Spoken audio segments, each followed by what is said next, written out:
Crypto Can is delighted to welcome Mr. Satvik Vishwanath, the co-founder of India's first crypto exchange Unocoin. Today's talk is about the upcoming crypto bill that is scheduled to be listed in the upcoming winter session of the Parliament. So, to start with the first question, what impact do you think the crypto bill will have on new investors as India stands at the top in the crypto investment? Sure. So till now, people who are investing in cryptos were already aware of the risks that is associated. In most parts of the world, it's generally the financial risk where they could lose the money. But in India, people are aware that apart from financial risk and even security risks, there is also regulatory risk because we being Indians and we being in India, it's one of the highly regulated countries in the world, especially when it comes to how the movement of money happens from one person to one person or from one company to one company or from one country to another country. So now that we just have some kind of information about the crypto bill that is coming up where we don't exactly know the details of the bill, depending upon what is the contents, then obviously the market in India will also be reacting.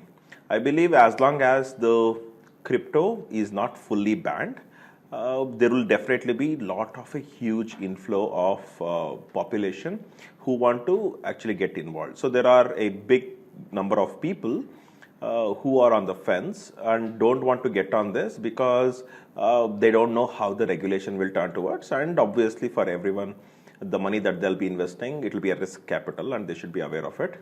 So once the regulation comes up, not only the people, I also think a lot of corporates would definitely start showing interest, and this will actually become like any other asset classes like securities or commodities. What were your thoughts when you heard about the news on the crypto bill, and what do you think about the mindset of the investors? See, the only draft bill that we have ever seen is what was written between 2018 and 19 by Subhash Garg and his committee. So we don't know whether it is the same bill that is getting presented for consideration or if it is a new bill that they have drafted. If they had drafted, I'm not too sure how new information from the market they have considered to drafting these kinds of bills. So at the end of the day, we need to understand that we being in India, one or the other day, the crypto should get regulated. It's almost impossible for the industry like crypto to survive in India without regulation. It is not like Singapore or US where they already have a robust framework in the law to more or less include all kinds of aspects of the cryptocurrency. But in ours, it is not so. So there will definitely be some kind of amendments or some kind of additions that needs to be done for this to happen. So this is just the first step, and I strongly believe it's a right step. We should just be cautious about what is the contents of the bill and behave accordingly. What are the points that you think it should be implemented in the bill that would help the investors, for the regulations and not lead to a partial or a complete ban? Sure. See, the regulation for something like cryptocurrencies or its derivatives or new things, which we call like DeFi or NFT, etc. So this is a very quickly evolving market.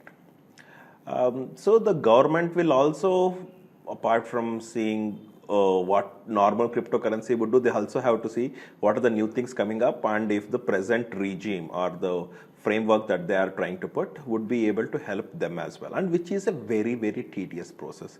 It's extremely unlikely we will get all of it included in a single bill and still get all of it correctly.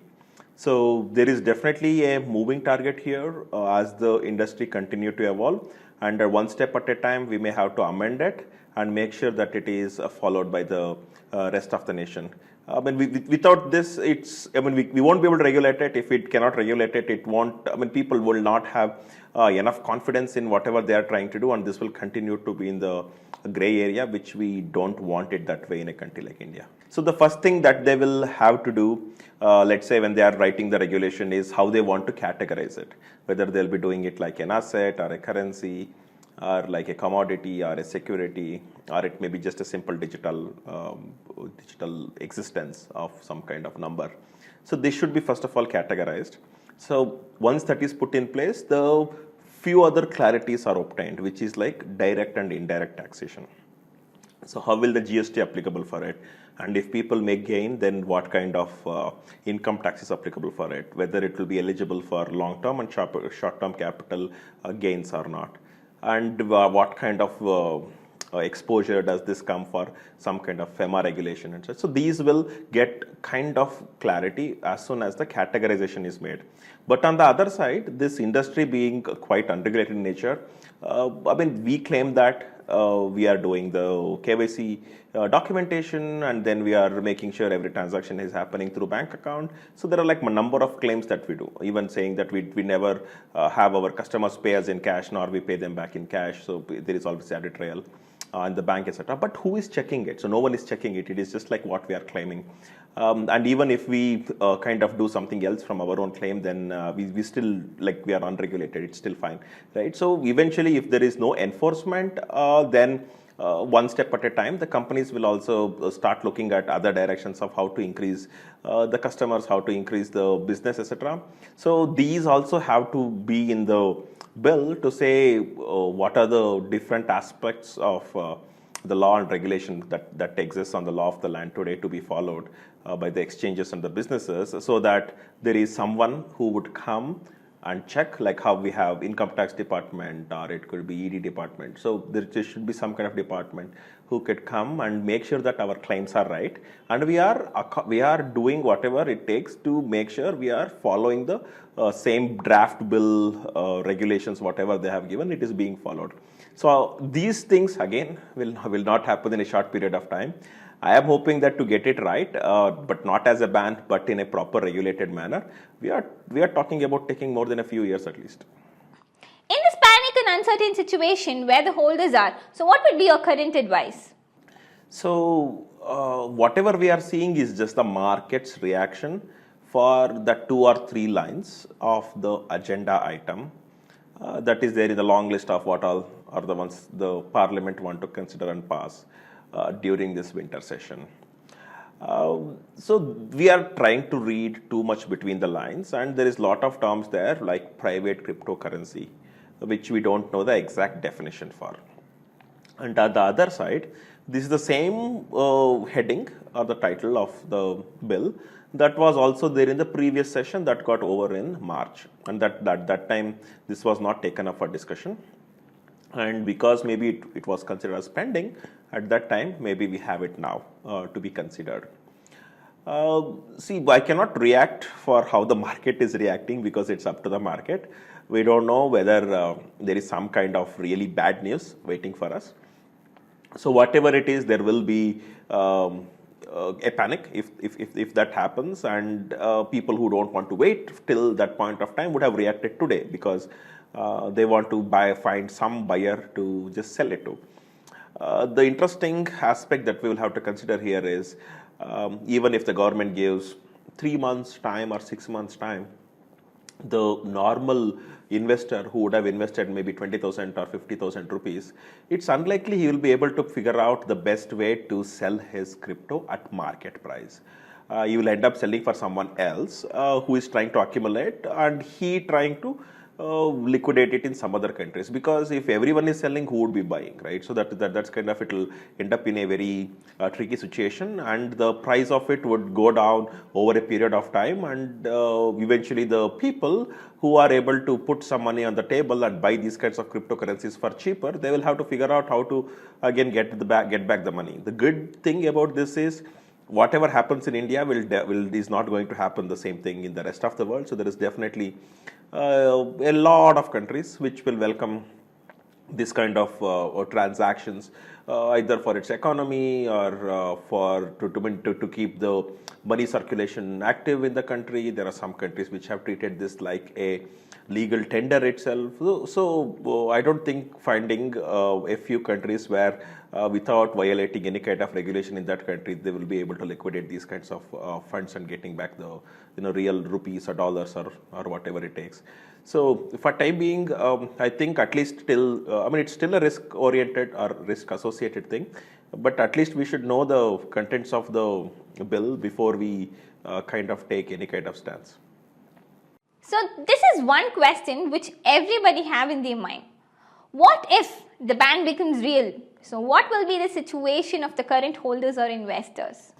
Okay, see, we will have to see when people or the government say banned, what it means and to what extent it's enforceable, right? So we have to understand that this crypto just exists on the internet and there is absolutely no middleman for that. There is no country, no government, no central bank, no company, no person, nothing. It just works as if one person is sending a message to another person or maybe email. It's like one person is sending an email to the person and that's like end of it. It doesn't matter where the receiver is and where the sender is. The so-called blockchain network will do its work of processing the transaction as long as the required authenticity signatures etc. are correct. So now, if the government says they want to ban it, so who are the ones who is getting affected, right? So the one who want to do any kind of bad activities using crypto will continue to do it because in the rest of the world it continues to exist. So they don't bother about, oh my God, there is regulation in India, now I should not use it. I mean, if the intention is bad, like they will not bother about regulation anyway. And on the other side, there are people who actually want to utilize the so-called invention. A lot of people believe that this is like the second internet because internet made the transactions of the transfer of information fast and free, and the cryptocurrencies are making the transfer of value fast and free. And there is a huge need for this kind of technology in the world, and that is very, very visible in the way the industry have grown, the way the prices have grown, and the way even the huge corporates like Tesla have entered into this kind of industry and have a part of their holdings in their balance sheet in this kind of cryptocurrency. So technically speaking, banning is impossible. So now comes to what about the companies which have taken birth on India and trying to serve the crypto market, right? So if it totally gets banned, then it is very obvious there is not much these companies will be able to do on this particular land, and they will have to start seeing what are the other opportunities that exist across the world, and it will be just like the talent will go away into some other countries, and kind of they will build up their business there. So this would lead to, say, innovation opportunities because I strongly believe that at this point of time, the innovation that is happening on blockchain is happening at least 10 times more than the innovations that is happening could be in machine learning or could be in robotics or could be in a lot of other new age technologies that we are talking about. And this is also a huge loss of investment opportunities for India. We totally understand if the government want to say that we should not be using these kinds of cryptocurrency for doing the transactions like the currency. That's okay because they have rupees and they want us to always use rupees. But at the end, they should at least allow us to hold it like an asset, so that the rest of the world will use it for transactions because that is what it meant to be. In that way, the Indians who hold it as an asset is at least capable of monetizing some of the gains that the rest of the world is providing. So like this way we lose investment opportunities as well, and on the other side we also lose employment opportunities, I think.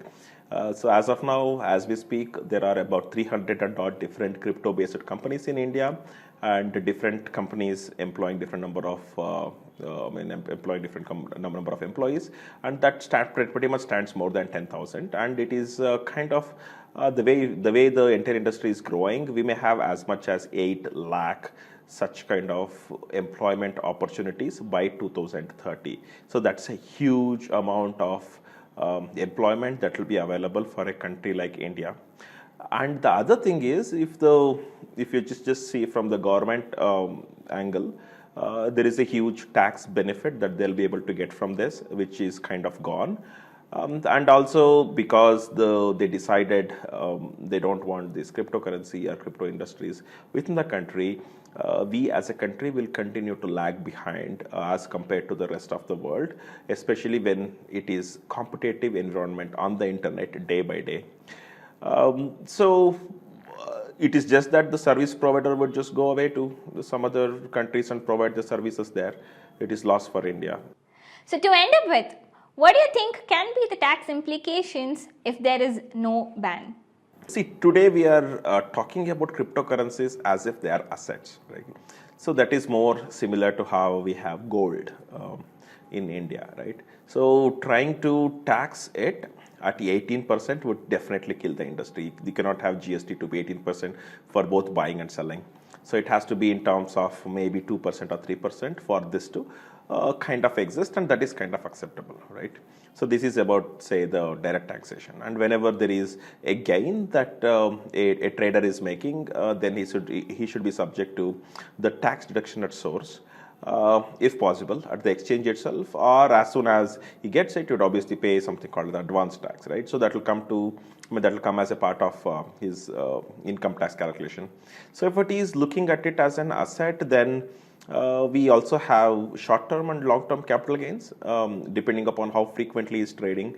Either he will treat it as his general business on day-to-day basis, or it is a very infrequent business, like how a businessman would do with a land or something like that. So where the taxation would go between 20 and 30% depending upon long-term capital gain or short-term capital gain. And if it doesn't qualify for both of them, and if it is just a pure income applicable on him as a business activity, then it will come under the business slab, right? So which will go from either 5% or 20% or 30%. And then because all the exchanges only pay out the money to the bank accounts of customers, and it also takes the money from bank accounts of customers, the transaction trail as far as rupee based buy or sell continue to exist even at the banking level, and that should be straightforward and easy enough for maybe the income tax departments as well to analyze and levy the appropriate taxation. So the GST taxation definitely needs some kind of relaxation given the way this industry works, but I think the income taxation is just like fine. I just hope that they don't want to increase because they are now allowing something which they didn't want to allow in the first place. Let's see. So thank you so much for your time, sir. We from the team Crypto Can thank sir for coming down to the studio and give us an interview on a personal note. So thank you so much. So please do subscribe our channel and more videos coming soon. This is Obu signing off. See you in the next video.